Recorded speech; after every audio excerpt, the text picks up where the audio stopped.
we are unfortunately headed down the route which Chile has already taken essentially to its end, which Britain has taken much farther than we are. Now, I hope we still have time to avoid it, but we will not avoid it unless the people of this country recognize the danger and take very difficult and important steps to set a limit on the extent to which they are going to permit government to interfere with their lives. El concepto de dislocación se centra en la memoria histórica, las fracturas y descalces a partir de los procesos políticos y sociales que se han producido en Chile. Una vez elaborado el concepto y el marco teórico para dislocación, comencé a invitar a artistas chilenos y europeos que tenían un trabajo ligado a problemáticas sociopolíticas contemporáneas.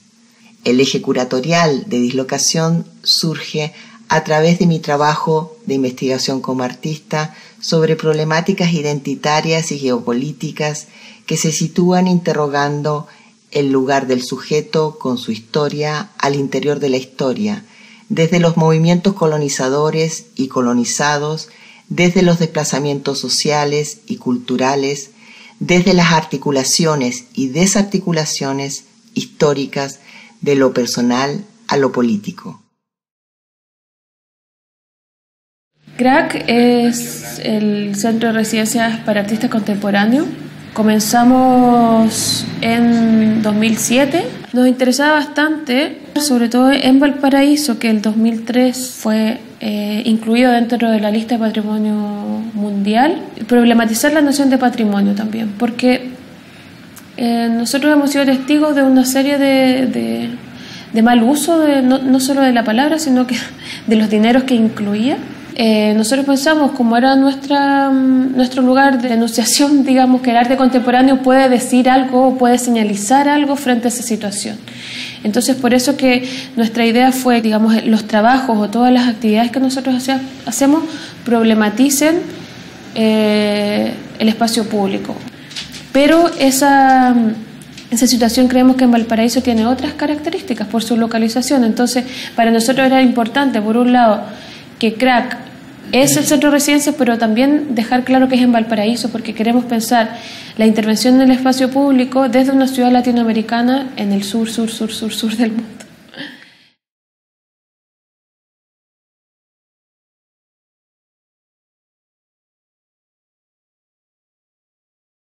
iWin, la imagen de las sombras, es el resultado de talleres de fotografía que se realizaron en 3 espacios que congregan comunidades mapuche, una en Santiago, en la comuna de Cerro Navia, otra en San Juan de la Costa, Osorno, y la tercera en las dependencias del Consejo de Todas las Tierras, con gente de comunidades de la gran parte de la región de la Araucanía. Estos talleres se hicieron durante un año, una vez al mes, a donde se les hizo clases desde historia de la fotografía chilena específicamente, pasando por técnica fotográfica, manejos de software, reproducción de documentos, hasta llegar a concluir en circulación de imágenes. Sala de Carga es un proyecto curatorial asentado en una galería de arte contemporáneo en un container marítimo, es decir, un símbolo de la economía y los mercados globales que se encuentra así desviado de sus funciones mercantiles originales. Sala de Carga itinera como lugar de exhibición en el espacio público de distintas comunas que comparten preguntas sobre límites y territorios. Sala de Carga se hace cargo del relato de un andar que conjuga sujetos, sentidos, experiencias y memorias. Galería Temporal es un espacio transitorio y móvil de exhibición de arte contemporáneo. Al intervenir las vitrinas, Galería Temporal dialoga con el cotidiano de los transeúntes desde fuera de los espacios institucionales y comerciales de arte contemporáneo. Ofrece un modo de redescubrir el patrimonio arquitectónico y cultural de la red de paseos comerciales del centro de Santiago en las inmediaciones de la Plaza de Armas. Esto a través de la caminata como un modo particular de experimentar el arte y la ciudad. Surgió entonces la idea de desarrollar este proyecto que utiliza como soporte de exhibición un balcón sobre el cual se instala una caja de luz similar a las paletas publicitarias. El balcón es un tipo de espacio que, al conllevar una reflexión sobre los límites entre lo público y lo privado, el adentro y el afuera, lo propio y lo ajeno, cobró nuevos significados en la situación de emergencia que marcó el terremoto. Luego del 27 de febrero de 2010, fecha del terremoto, nuestra relación con la ciudad y con el sentido del arte fue drásticamente modificada. El terremoto nos obligó a buscar resguardo, a reconsiderar los vínculos afectivos, sociales y humanos. Abrió también reflexiones sobre la devastación urbana desde nuestra fragilidad. Chinatown es una reflexión estética sobre China como país comunista y capitalista a la vez. Dos modelos, un camino. La intervención utiliza la hoz y el martillo, un set de imágenes de Mao Zedong y 60 kilos de arroz cocido. Chinatown desdobla los significados de la palabra comunismo, positivo, negativo, original, copia, entrelazada con la memoria política y social de la comuna de Pedro Aguirre Cerda. Arriba los pobres del mundo, de pie los esclavos sin pan, y gritemos todos unidos, viva la Internacional. Ayudémonos todos en la lucha final, y se alcen los pueblos con valor por la Internacional.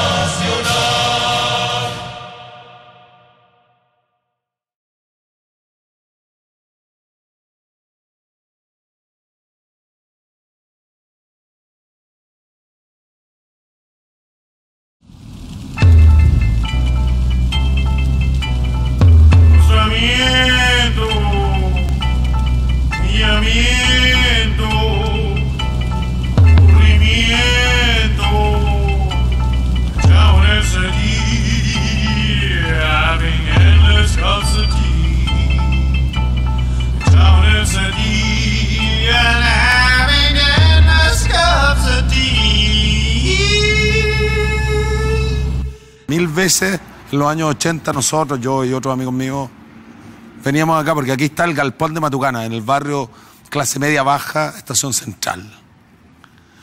Donde es muy divertido porque la gente que viene del sur de Chile llega a esta estación de trenes y era sorprendente para ellos llegar ahí a Santiago y había unos tipos con el pelo parado y pelo de colores, aros. Era algo bastante revolucionario para la época. Ahora entramos a la calle Matucana. Acá, pero ha pasado mucho tiempo, ahora hay inmigración. Esto era Matucana 19, donde estaba toda la movida punk de los años 80. Cuando los artistas del teatro chileno fueron amenazados de muerte por los comandos vengadores, asesinos de Pinochet, vino el gran Christopher Reeves, el actor que hizo a Superman, a hacer un gesto solidario y acá se le recibió. Ahora ha cambiado todo. Para mí, que soy un artista, y para la gente que tenía acá su local. Pero si miramos alrededor, sigue siendo un barrio de clase media baja. O sea, acá el pobre trabaja y toma la micro para su casa. En Chile no ha cambiado. Sigue la pobreza, sigue la explotación. Es lo mismo. Porque el pueblo sigue ahí. El pueblo todavía está enojado. Utilizando la técnica del collage y el fotomontaje, comencé a trabajar con los edificios del nuevo barrio financiero de Santiago, al que se le llama paródicamente Sanhattan. La idea de estas intervenciones virtuales con revestimientos decorativos ironiza con la aparición de una arquitectura de tipo corporativo de empresas y oficinas transnacionales que representan el símbolo máximo del poder económico y su traducción en la trama de la nueva ciudad neoliberal que surge en el contexto del Chile de la postdictadura. Estas construcciones visuales muestran de fondo la ciudad, y como primeros planos la parte trasera de carteles publicitarios habitados a escala humana. En el detrás de la imagen, en el revés oculto de la publicidad como seducción y consumo, la huella de los objetos domésticos, testimonio de precarias historias de vida, de condiciones de existencia residuales. Se instala textos de este estilo, de este tipo, de neón rojo, en 2 lugares de Santiago, en D21, que queda en Providencia con Lyon, y en la Galería Metropolitana, en Pedro Aguirre Cerda. Están ubicados los textos de neón en las fachadas de ambas galerías hacia la calle, y en tal sentido funcionarían como una intervención del espacio público, aunque es muy distinto el caso de 21, Providencia con Lyon. Distinto porque es un cruce de calles con mucha gente circulando, hay micros, hay metro, hay tiendas, etcétera. En cambio, el lugar de la Galería Metropolitana es más encerrado, es un lugar más doméstico. Me imagino como algo político. La miseria, la miseria de los pobres, los que están más desvalidos, los que no tienen casa, los que tienen comida. Eso no me refiero yo. Me extraña la frase. ¿Por qué dicen? ¿Por qué el neón es secreto? ¿Por qué el neón? La palabra demencia se destaca ahí como todo el rato recalcando lo mismo que es la sociedad, ¿no? Que uno elige cómo interpretar, y eso genera que yo no me condicione a una forma específica de pensar, sino que lo deje libre, suelto, y ahí está. Tipo de antipropaganda contra la publicidad.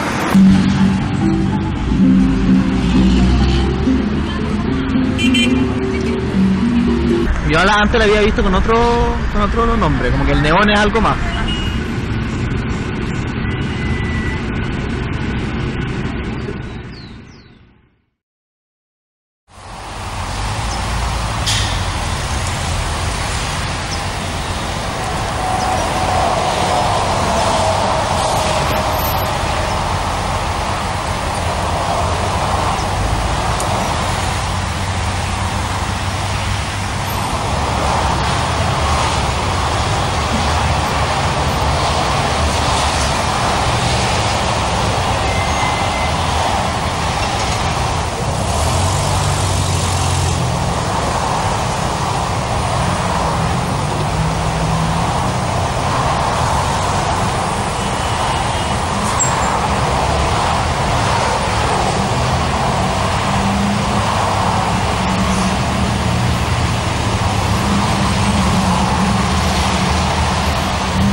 Es difícil recordar con certeza lo que pensaba cuando decidí fotografiar ese hoyo.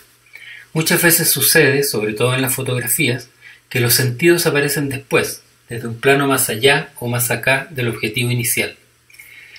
No tengo el principio del hoyo, me encontré con él cuando ya estaba comenzado, pero lo fotografié todos los días, más o menos a la misma hora, desde que lo vi hasta que lo taparon. Trataba de ubicarme en el mismo punto y de mantener el mismo ángulo de toma para que el registro fuera lo más objetivo posible. La idea de ser objetivo, difícil de explicar hoy, era imperativa al momento de pensar en la fotografía. Ahora lo que me importa en esas fotos es lo que sucede en la mitad superior, lo que no veía mientras enfocaba el hoyo, la inminencia de lo que va a pasar en el minuto siguiente o de lo que acaba de suceder y que no sabremos y que si supiéramos no lo podríamos decir. En ese momento, para mí, el acontecimiento era el hoyo en el pavimento, lo singular en la normalidad del paso rápido y la mirada huidiza de un hombre que hace parar un taxi, lo aborda y se aleja en la ciudad ingrata. Sí, buscaba metáforas. Las metáforas eran muy útiles en esos días. En el límite de la comuna de Pedro Aguirre Cerda, este edificio industrial era parte del legado de la arquitectura moderna y de la historia social de Chile. Trabajaban en la fábrica textil cerca de 4.000 trabajadores formando un importante movimiento obrero. La industria Yarur Machaza devino el símbolo del poder organizativo y combativo de los trabajadores. Luego de su expropiación, ellos se hicieron cargo de autogestionar la fábrica en los tiempos de la Unidad Popular y de los cordones industriales. Las instalaciones en desuso de la ex industria Yarur Machaza fueron finalmente compradas y rehabilitadas por el canal privado de televisión Chilevisión.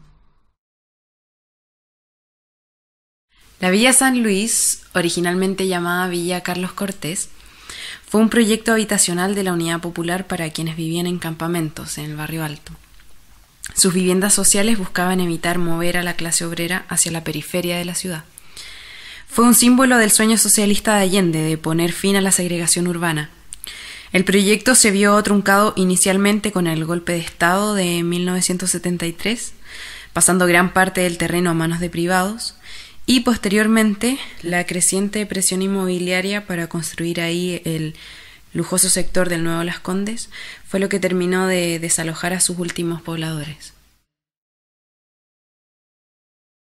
El proyecto curatorial de la arquitectura estatal a la especulación inmobiliaria, convocado en 2014 por Galería Metropolitana, retoma la historia trunca del ex Hospital del Trabajador que Salvador Allende había destinado a ser el más grande de América Latina, como símbolo de su programa de asistencia social. Esta construcción hospitalaria, ligada a lo estatal en el período de la Unidad Popular, fue largamente abandonada después del golpe militar. Su ruina utópica terminó siendo reciclada como centro de bodegaje, inaugurado en septiembre del 2016 por la empresa privada Megacentro S.A.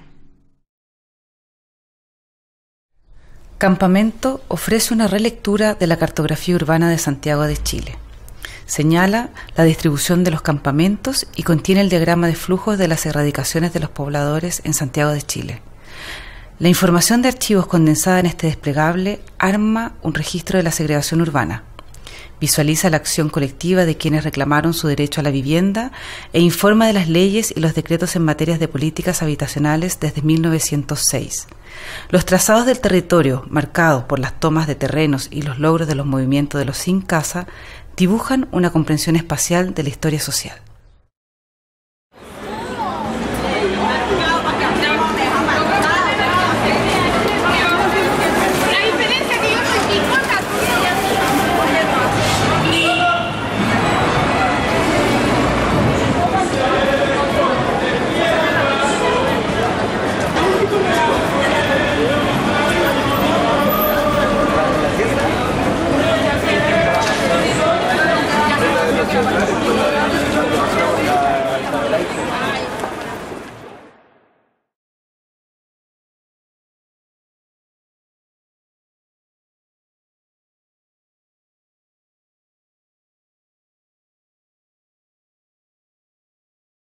Esta es una obra con la que me he presentado desde hace 10 años en cada marcha convocada por la Central Unitaria de Trabajadores CUT para conmemorar el Día Internacional del Trabajador.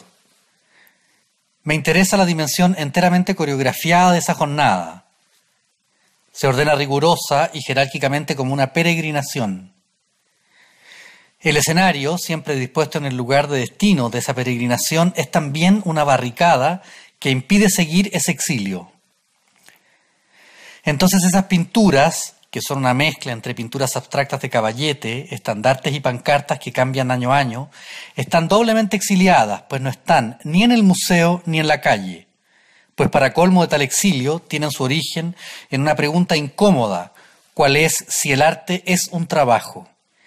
Esa incomodidad se puede ver en los efectos que tienen durante la marcha. Se arma una especie de vacío en torno a ellas. Vacío que dobla la pregunta sobre su representación. ¿Qué y a quién representa esto?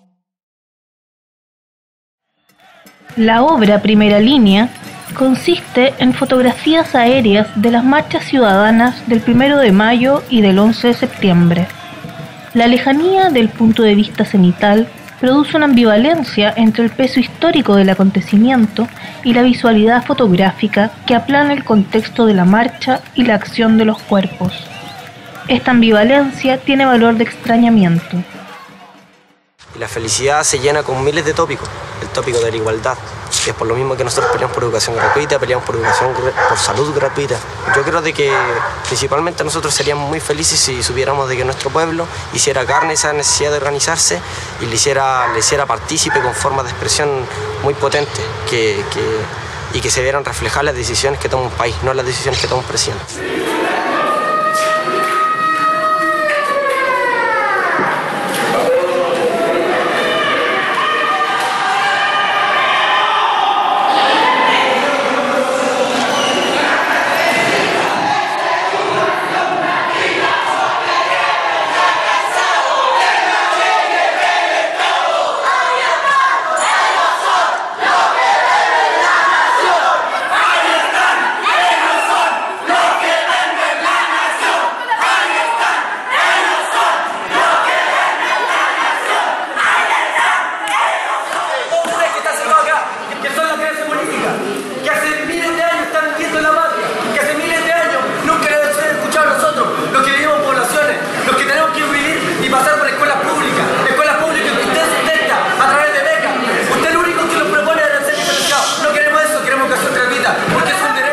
Detrás de ese acto radical había todo un proceso, había toda una mentalización de que nosotros los pobres sí también tenemos las capacidades y las necesidades para organizarnos y para administrar nosotros mismos. Nosotros creamos la autogestión.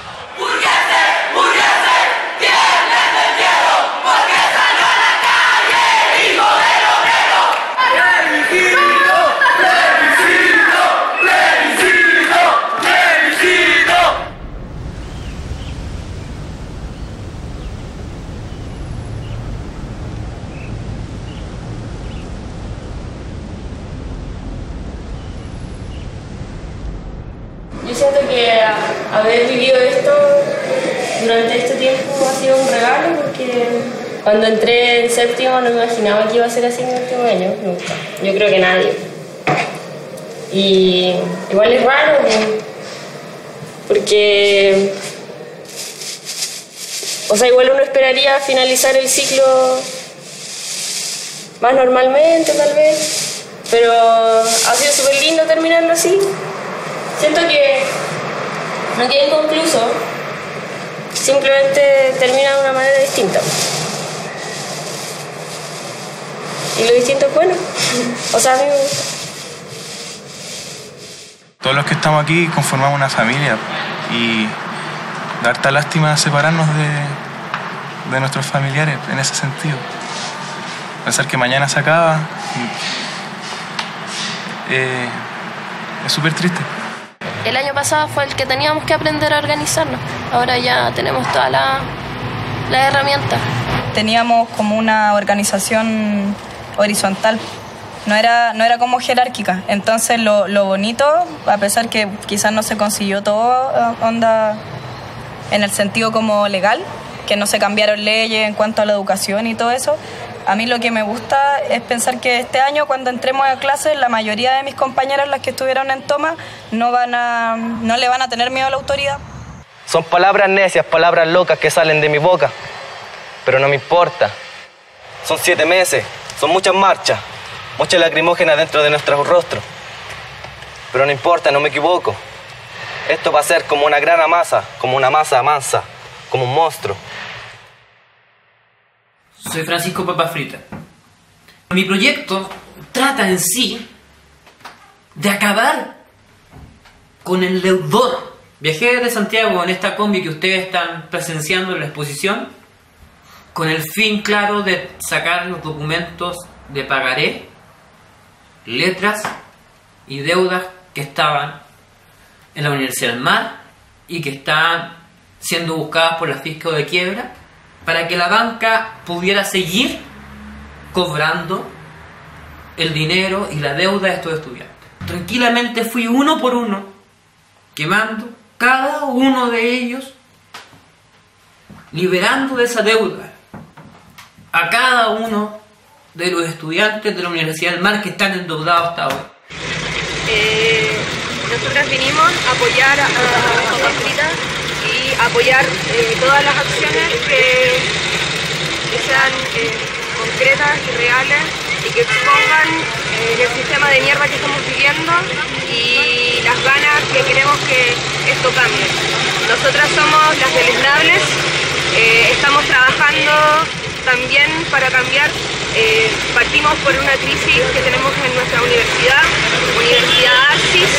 Somos todas estudiantes de teatro y estamos cansadas de que se nos pase ayer. Nosotras como deleznables llamamos a todos a que se levanten, a que accionen y que esto se haga mundial. Ya tiene que parar. Chile, educación, una mierda. Salud, una mierda. Estado, una mierda. Hagan algo, hagamos algo. Aquí están las cenizas, aquí está el lucro y la delincuencia de miles de millones de dólares. Y se los vamos a arrojar en sus caras a estos esclavistas de mierda. Aquí se acaba el lucro y va a empezar una sublevación general de toda la población. ¡Aquí tienen!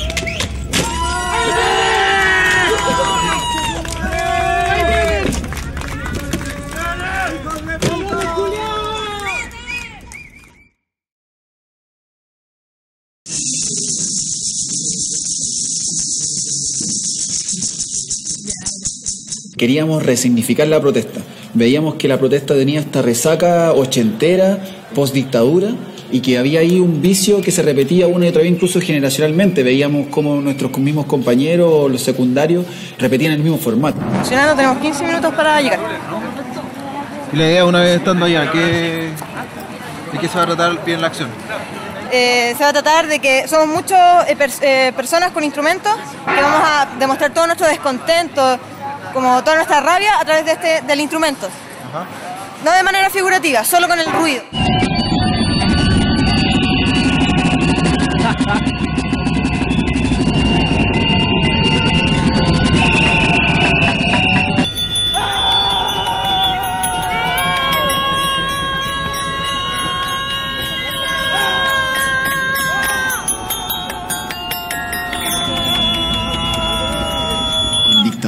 Alfredo Ollar hizo un video donde tocaba un clarinete de forma estridente, ¿cachai? En ese tiempo igual nos llamó mucho la atención, pero era un video que él hacía como por toda la rabia que él sentía por el tema de la dictadura. Entonces nosotros como que dijimos, si Alfredo Ollar lo hizo en un video, ¿por qué no amplificamos esto, hacerlo a cientos de personas?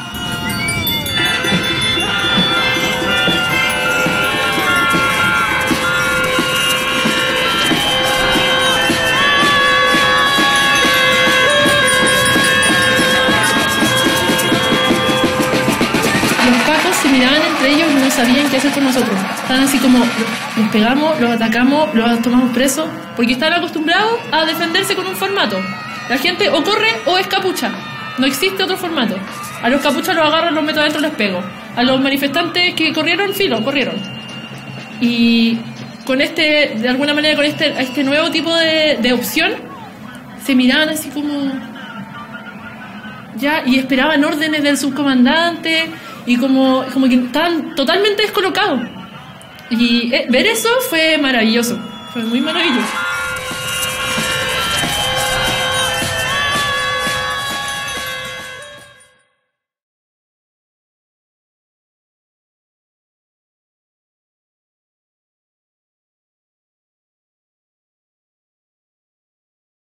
Porque ¿qué es lo que es lo femenino? Lo femenino no necesariamente es un correlato de la mujer. ¿Te fijas? Lo femenino también es un posicionamiento en relación a los poderes dominantes. Es la marca, es el signo de lo subordinado, de lo minoritario, de lo suprimido, de lo carente, de lo silenciado.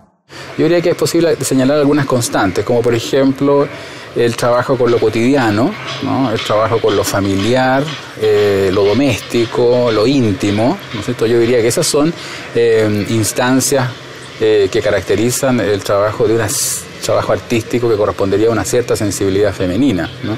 El trabajo con la colección, ¿no? A diferencia de la clasificación, ¿no? El trabajo con la colección de objetos, es decir, objetos que van constituyendo un cuerpo, ¿no? Y que no necesariamente entran en correspondencia con una especie de jerarquía o taxonomía previamente establecida. Hay un arte de mujeres, ¿no? Hay un arte de mujeres, pero no creo que tenga una definición. Yo creo que es bastante poroso ese arte de mujeres, ¿no? Es un arte de mujeres que justamente busca liberarse, ¿ah?, del hecho de estar tan acomodado dentro del signo de lo que tradicionalmente se ha llamado mujer. Andrew Whitaker buscaba reflexionar sobre las actuales condiciones de formación artística y producción de obras de un grupo de 26 mujeres artistas jóvenes, desde la pregunta por la relación crítica entre arte, mujer y género.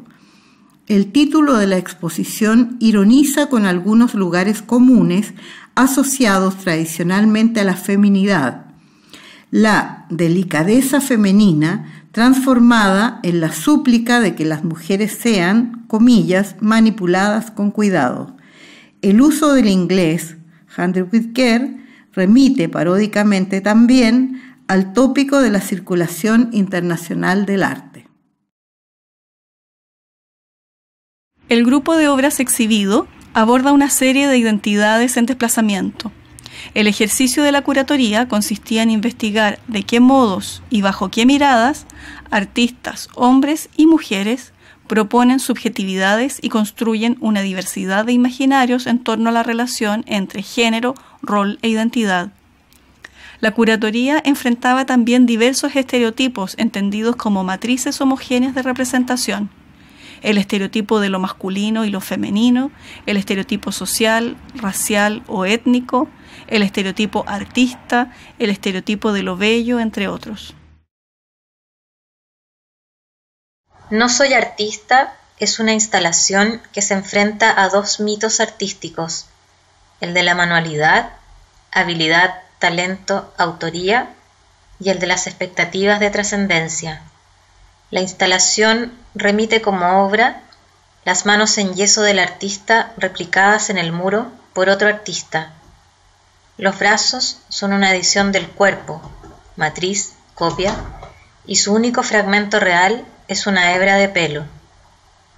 En la otra mano, un pequeño objeto de plástico es presentado como un artificio sacralizado en el altar de una galería de arte. Perder la forma humana, el título de esta exposición, nos parece una imagen muy precisa de la mutación. Por un lado, los efectos arrasadores sobre los cuerpos que ocasionó la represión que instaló en diversos puntos de América Latina el terrorismo de Estado y las dictaduras y las guerras civiles y conflictos internos. Y por otro lado también las respuestas que se fueron generando ante esta situación de terror vigente y que dieron lugar a infinidad de respuestas colectivas o moleculares ante la represión, ante el terror, el clima de derrota que se instaló en el continente luego de la clausura que implicaron estas dictaduras, de los proyectos emancipadores que se habían vivido en la época anterior, en los 60, 70.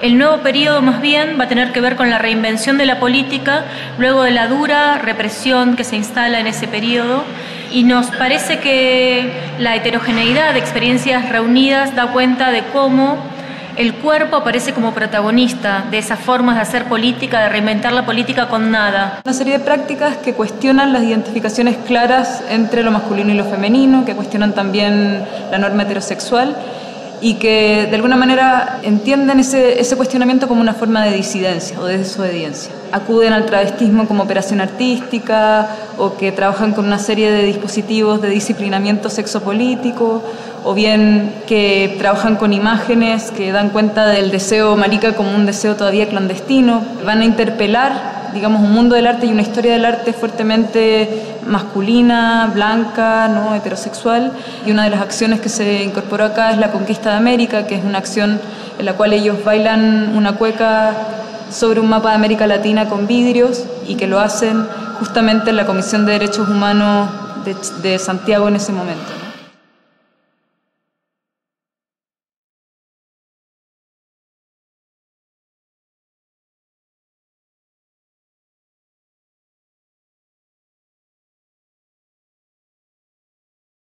Encabezando la marcha a la diversidad sexual en octubre de 2011 en Santiago, el Che de los Gays protesta contra las políticas normalizadoras de la Fundación Iguales, una corporación homosexual oficialista que negocia nuestras diferencias en el marco de una democracia neoliberal.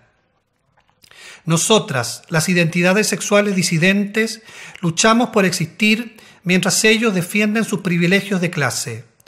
No somos iguales a quienes no levantan las banderas del derecho a la educación pública, gratuita, laica, no sexista y sin discriminación. No somos iguales a quienes defienden el matrimonio igualitario, pero guardan silencio cómplice frente a las demandas por aborto libre. No somos iguales a quienes no asumen las luchas por la prevención del VIH y los derechos de las personas que vivimos con VIH-Sida.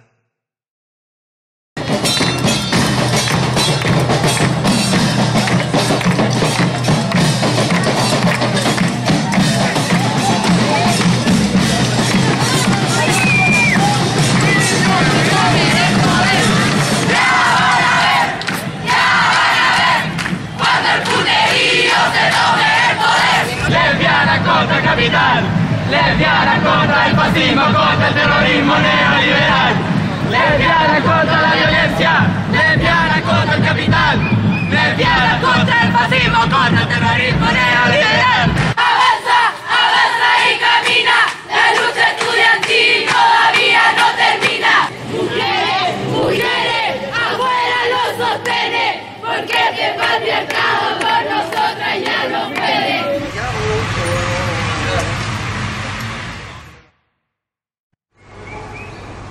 Bueno, aquí frente al Museo de la Memoria es un lugar especial para empezar el recorrido, la colecta, porque es una manera también de recordar a todas las mujeres que han muerto por abortos ilegales mal realizados, y por eso esta campaña por una vida mejor.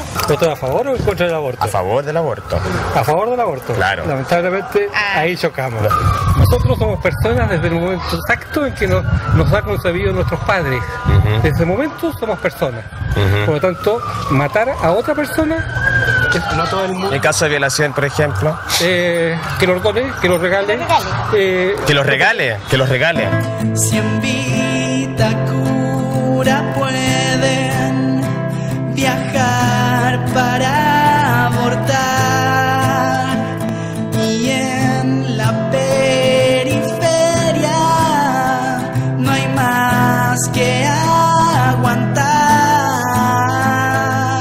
Si lo hiciste ayer, basta ya de ver criminalizado tu cuerpo, mujer. Aborto por ti, aborto por mí, aborto por todos aquí. Para una vida mejor, dona por un aborto ilegal. En Chile hay 40.000 abortos ilegales al año. Aborto libre, seguro y gratis. Mujer no es sinónimo de madre. Ilegal, no sé si le interesaría colaborar. La mujer que quiera preñar tiene que tener la guagua, ¿no? Nada. Pero ¿y si no quiere y no puede? No, que no cuele con los cuernos, no. ¿Y si le han violado? ¿Te han abortado?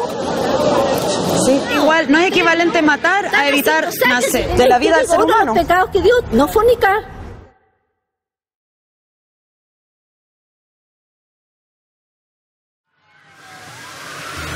Yo creo que el rol del cuerpo antes de las movilizaciones no era algo tan preponderante, como que aparecía de manera más intermitente.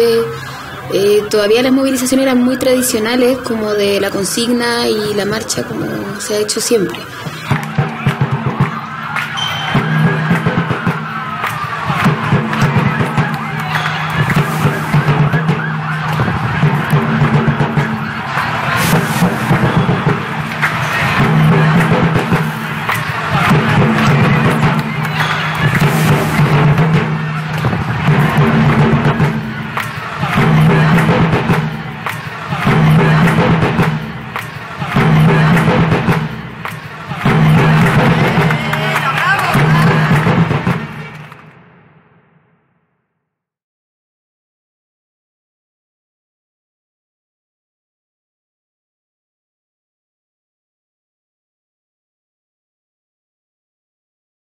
La instalación consiste en un pilar de hormigón cuadrado que tiene incrustado el texto de la Constitución de la República de Chile. El concepto de construcción y de sociedad se entrelazan, buscando generar una mirada crítica hacia lo construido y lo que se está o estamos construyendo. La obra pone en tela de juicio la noción de Estado e invita a repensar las definiciones de ciudadanía.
En ese entonces había otro compañero que igual tenía un apellido similar al mío. Y él siempre decía, yo soy mapuche, yo soy mapuche. Y yo no entendía muy bien lo que era ser mapuche. Entonces lo dejaba pasar nomás, pero él se sentía tan contento. Y después, a medida que iba creciendo, habían como compañeros que no le agradaba mucho, porque siempre me tomaban como el apellido y era como símbolo de burla. Y eso no me hizo como adquirir más carácter, más que vergüenza. Pero después, cuando tenía como 19 años, mi hermano se fue al campo y ahí como que tuve más cercanía. No hablaba mucho del tema, de lo que ocurría allá, porque él igual era dirigente y era delicado estar allá en la Araucanía y ser dirigente. Y bueno, pasó esa tragedia familiar y como que sentí que era una deuda tratar de investigar más sobre mi origen, porque no fue coincidencia porque él amaneció muerto.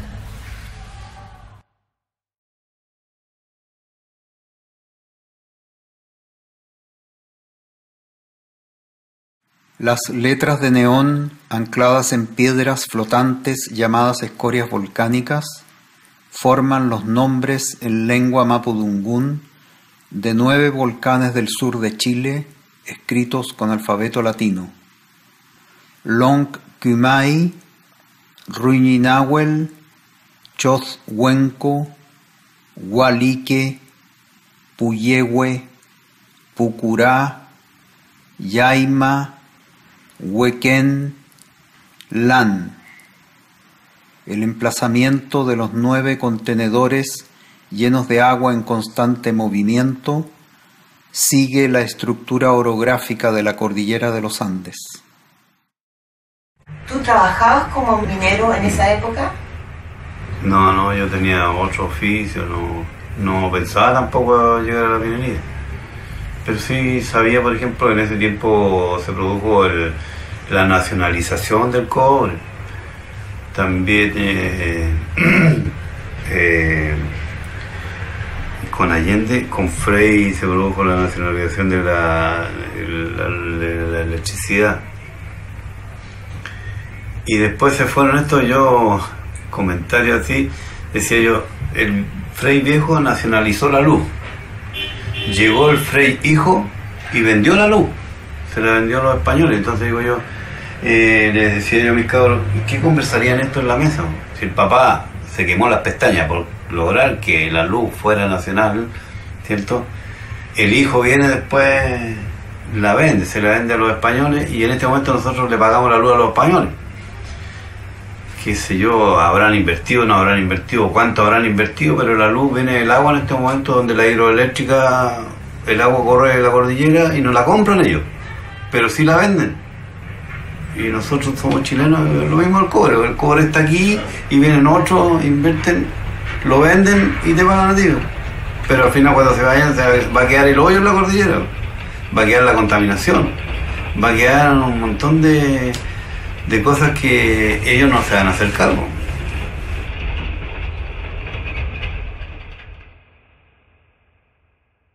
Fenchepu, Niputrem, Thuyin Thungun, Itum, Lolon Rupu, Afmapu, Fuchale Fu, Fuchale Mu, Karutukukan, Chawunko, Cochico, Ale, Cauquenes, Rayen, Cuchal, Ipez, Anunca, Chihuizlemu, Toki, Man, Kepuyu, Curicura, Huentecura. La obra toma como punto de partida un breve texto que escribí, que fue traducido al mapudungún y luego llevado de vuelta al castellano. Los cruces entre idiomas incorporan sutiles diferencias entre el texto de origen y el resultado final. También la imagen del árbol, calada en fieltro de lana, exhibe variaciones. Imagen y palabra en constante transformación nos indican entonces la inestabilidad del sentido, la impermanencia, la fragilidad que provoca no saber bien a qué atenerse en el encuentro y desencuentro de la traducción. En la línea de mis anteriores proyectos sobre la escuela imaginaria, retomé aquí el tema del mapa y del territorio. Me interesé en buscar unos bancos que tuvieran historia y me fui a la comuna de Santiago para ver si podía conseguir pupitres de algún liceo emblemático. Estos son del Instituto Nacional Barros Arana.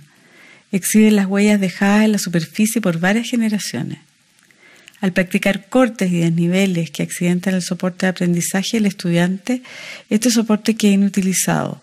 La obra da cuenta así de una dificultad, una tensión o una fractura material y simbólica entre la enseñanza y el territorio que marca el Estado a través de la educación pública. 3 mantas mapuches compradas en Temuco. Tejidos que deben tener al menos 100 años, llenos de hoyos. Señalé con hilo blanco cada una de las heridas que muestran estas telas. Al borde de un lago, 3 cortinas del destruido Hotel Carlton Ritz de Beirut, en remojo. Me las envió un artista libanés.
Imágenes de ciudades destruidas con detalles del surcido de una tela.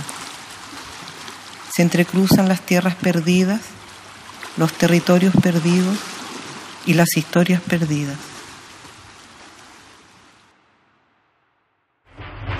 Rabia, rubeola, terrorismo, tétanos, tetraciclina, tosferina, toxoplasmosis, tuberculosis.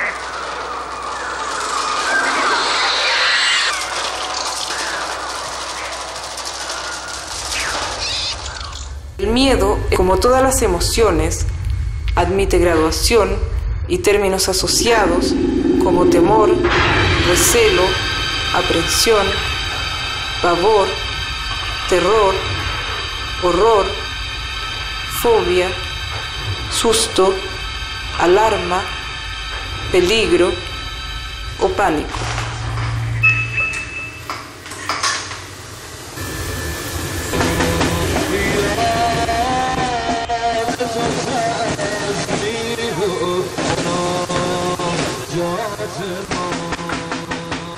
Alteridad, del latín alter, el otro. Absolutismo. Es el principio filosófico de alternar, anarquía, la propia perspectiva, árabe, catástrofe, dictadura, migración, musulmán, revolución, terrorismo, virus.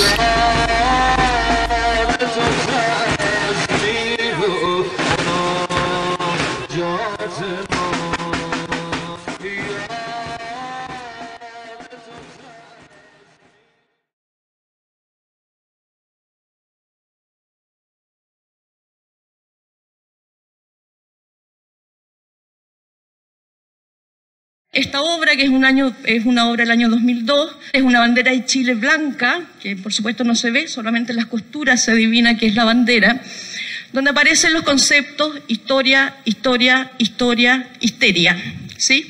La histeria tomada solamente para recordarnos que tal vez la histeria es la invención que hace surgir la subjetividad, una voz subjetiva traumatizada, que no tiene relato, pero que hace emerger para el otro ese trauma a través de una narrativa que no se puede descifrar.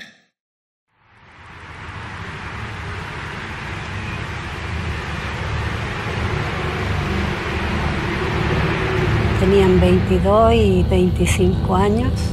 Después, entre tanto averiguar aquí y allá, al final dijeron que lo habían tirado al mar.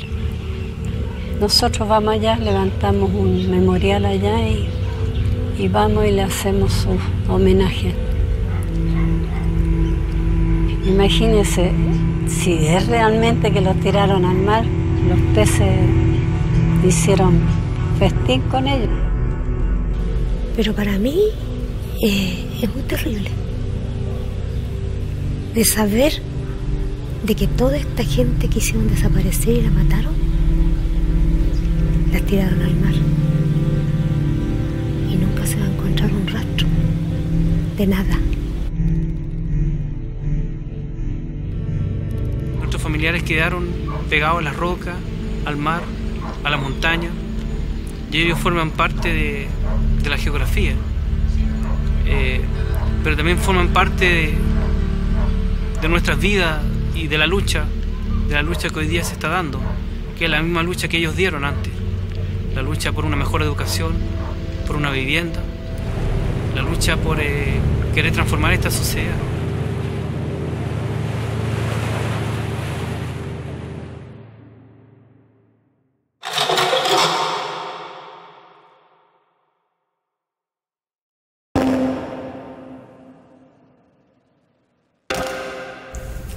Ese lugar donde vamos, te voy a contar cómo fue. O sea, volví del exilio el año 92, 93 y pensé rápidamente en ese lugar. La tercera vez fui con mi hijo, que ahora tiene 33 años. Nació el día que me anunciaron, que me preguntaron si yo quería incorporarme a un destacamento en la montaña. El 12 de febrero del 81. Pero nosotros ya tenemos vestigios de la historia dentro de nuestro museo, de los cuales podemos hablar y mostrarle a la gente o a nuestras futuras generaciones de Neptume que estos hechos ocurrieron y que son parte de los recuerdos de nuestra historia como pueblo. Gorro de lana batida, confeccionado a mano. Chaqueta de fibra sintética impermeable. Parca.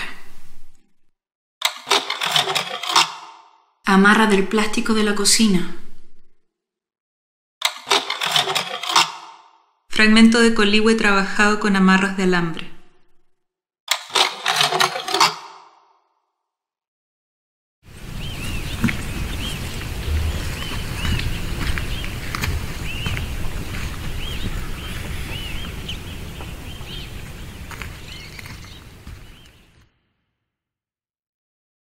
Una de las razones que justifican la eficacia de los códigos QR, su éxito publicitario y comercial, es la capacidad que poseen estos códigos de tolerar niveles de daño físico y visual que no ponen en riesgo su funcionamiento operativo. Pese a que pueden sufrir lesiones o deterioros, los códigos QR siguen significando. Que los códigos QR sean resistentes al daño señala la conciencia de su propia vulnerabilidad. La dictadura militar chilena hizo del daño una práctica sistemática que violentó los cuerpos, las instituciones y la cultura. Pero el daño más persistente parece ser el daño neoliberal y la implantación ideológica de sus códigos. Pequeñas escenas fotografiadas en los pliegues del cuerpo seductor de una modelo para insinuar los abusos de poder ejercidos contra su integridad. La piel es utilizada como un sensual paisaje, como una locación obscena de estos simulacros de conspiración y asesinato a cargo, teatralmente, de figuritas de maqueta.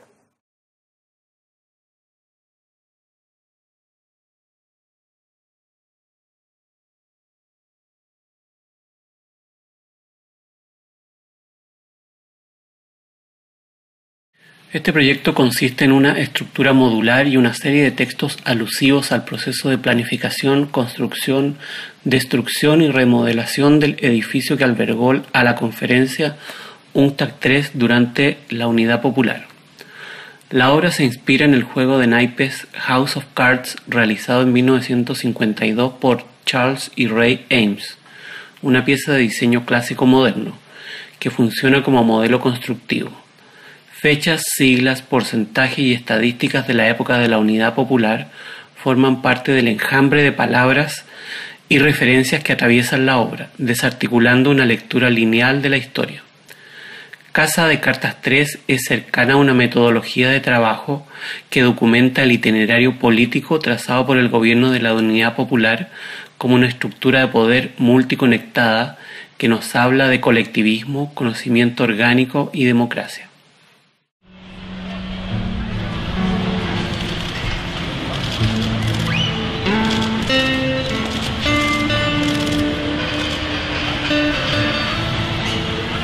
Un niño de solo 16 años de edad, José Buenante, detenido desaparecido por Carabineros de Chile en Puerto Montt, ellos mismos, que son parte de... Generalmente cuando hay obras sobre los detenidos son en blanco y negro, imágenes develadas, especialmente porque en esa época la mayoría de las fotos de la prensa eran en blanco y negro. Y acá el hecho de que esté unido José en color, en el fondo como que lo une con la otra violación de los derechos humanos. La gente piensa que con la vuelta de la democracia se paró la violación de los derechos, como del 73 al 79 y como no se sabe nada más. Me gusta como que el hecho de insertarlo en la historia, de unirlo, de que es algo que sigue, no es algo que se quedó estancado en el pasado. Y lo último que yo creo que igual es significativo que sea el Mercurio el diario que está ahí. Un diario muy conservador, como que dice algo. ¿Puedo hacer una acotación? Mira, vamos a estar siempre hablando de eso, lo mismo.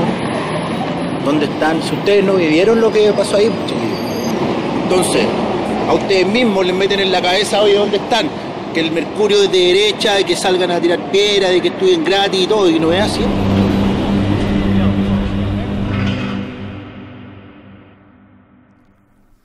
El trabajo curatorial del proyecto Human Rights Copyrights conforma un amplio dispositivo con múltiples entradas sobre las políticas de la imagen, el arte y la visualidad vinculadas a la memoria postdictatorial. El diagrama de la exposición reflexiona sobre el archivo de los derechos humanos en la época de la desclasificación, es decir, en la época del acceso a lo público de aquellos documentos que circulan a través de la multiplicación de sus copias digitales. Esta es una crítica visual sobre la paradoja de estos archivos que funcionan a la vez como resguardo y como liberación de sus fuentes documentales y testimoniales mediante una política de datos abiertos. Máquina Cóndor es una instalación de 108 televisores controlada por un programa que genera texto. La máquina correlaciona estadísticas provenientes de noticias relativas a la guerra y a la economía con palabras que vienen de la medicina, la cirugía y la medicina forense. Las noticias se obtienen de sitios web de periódicos de circulación mundial que se están actualizando de manera permanente. La actual sede del Museo de la Solidaridad Salvador Allende fue ocupada durante la dictadura militar por el cuartel general de la Central Nacional de Informaciones, CNI. En el sótano de la casa, hoy convertida en museo, se conserva parte del sistema de espionaje instalado por la CNI para interceptar comunicaciones por vía telefónica y hacer seguimiento de personas. Mi padre fue militante del movimiento de izquierda revolucionaria MIR. En 1984 entraron a nuestro país clandestinamente un conjunto de microfilms y entre ellos venía un curso de formación política de cuadros que, como parte del grupo de trabajo llamado Equipo de Dagoberto Pérez, escribió desde La Habana, Cuba, entre 1982 y 1983. El hallazgo de estos microfilms y su revelación son parte de una historia personal y colectiva basada en la recuperación de archivos.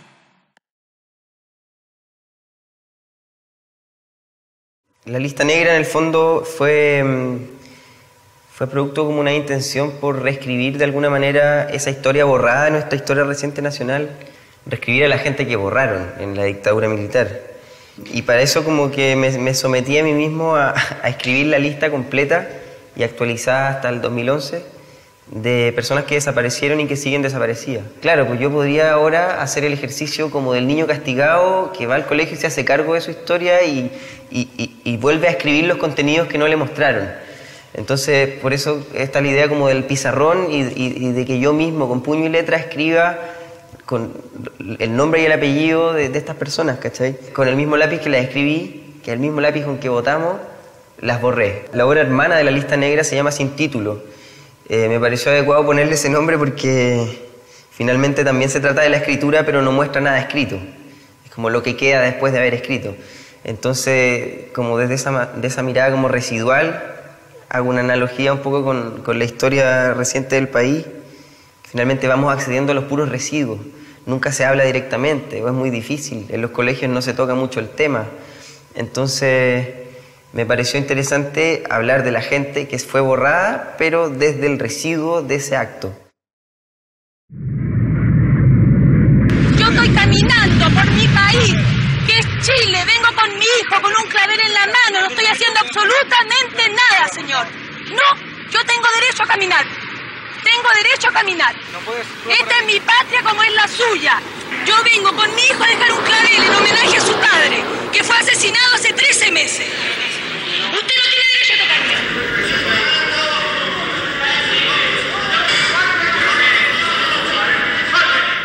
Sale para afuera. Aquí no. Guaguincao, sale para afuera. Vendido. Sí, defendido por la iglesia tradicional de tu hermano. Sale para afuera. Ya, te vas para afuera, ya.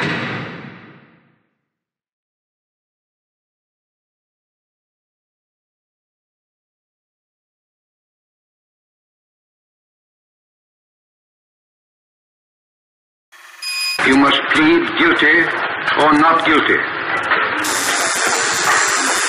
Ich bekenne mich im Sinne der Anklage nicht schuldig. Ich bekenne mich nicht. Somos Anonymous. Somos Legión. No perdonamos. No olvidamos.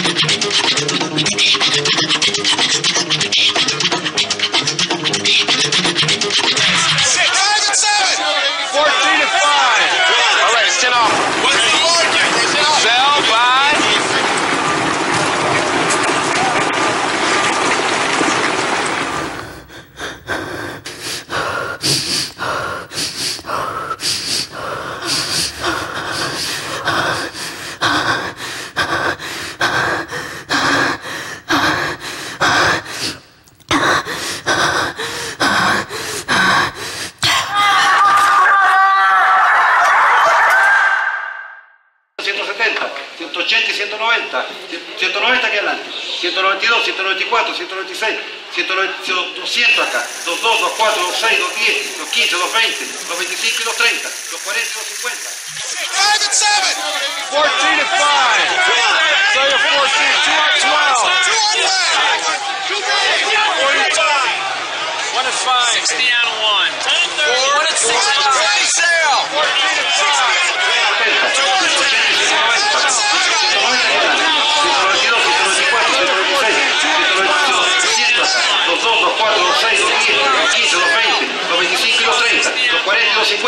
250 en la lista, venga, 252, 254, 180 y 190, 190 aquí adelante, 192, 194, 196, 200 acá, 22, 24, 26, 210, 215, 220, 225 y 230, 240 y 250.